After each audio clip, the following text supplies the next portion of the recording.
भारतीय अंतरिक्ष अनुसंधान संगठन इसरो आज श्रीहरिकोटा से PSLV C-35 रॉकेट के जरिए 8 उपग्रहों को छोड़ेगा। ये उपग्रह 2 अलग-अलग कक्षाओं में होंगे स्थापित। इसरो 377 किलोग्राम वजन वाले भारतीय उपग्रह SkySat-1 को भेजेगा, जिससे महासागर और मौसम विज्ञान संबंधी हो सकेगा अध्ययन। विदेश मंत्री सुषमा स्वराज न्यूयॉर्क में संयुक्त राष्ट्र महासभा के 71वें सत्र में भारतीय प्रतिनिधिमंडल का कर रही हैं नेतृत्व। आज शाम विश्व नेताओं को करेंगी संबोधित।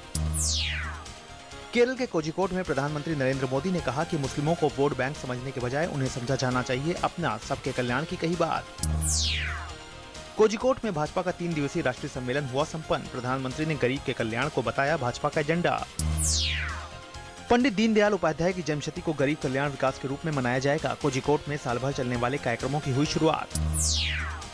प्रधानमंत्री नरेंद्र मोदी ने कहा कि उड़ी हमले के दोषियों को मिलेगी सजा। मन की बात कार्यक्रम में पीएम ने सेना से शांतिपूर्वक जीवन सुनिश्चित करने को कहा। जम्मू कश्मीर में श्रीनगर और घाटी के सभी इलाकों से हटाया गया कर्फ्यू। दुकानों पर दिखी लोगों की भीड़। एहतियातन तौर पर कुछ जगहों पर लगी रहेगी धारा 144। देश भर में सप्ताह भर चलने वाले स्वच्छ भारत सप्ताह की हुई शुरुआत। 2 अक्टूबर को स्वच्छ भारत मिशन को पूरे होंगे 2 साल। भारत और पाकिस्तान के बीच चलने वाली समझौता एक्सप्रेस आज दिल्ली से अपने निर्धारित समय पर चलेगी। भारतीय रेलवे ने कहा इस सेवा में किसी तरह की नहीं होगी देरी। केजे जॉर्ज कर्नाटक के सिद्धरामैया मंत्रिमंडल में आज फिर होंगे शामिल। 2 महीने पहले पुलिस आत्महत्या में प्राथमिकी दर्ज होने के बाद दिया था इस्तीफा। सीबीआई 1993 के मुंबई बम हमले के आरोपी हनीफ कडावला हत्या मामले की करेगी जांच। मामले में छोटा राजन के खिलाफ हुआ है मामला दर्ज। तमिलनाडु के जयकोंडम जिले में मिनी वैन हुई दुर्घटनाग्रस्त। इस सड़क हादसे में 14 लोगों की हुई मौत और अन्य 11 लोग घायल हो गए।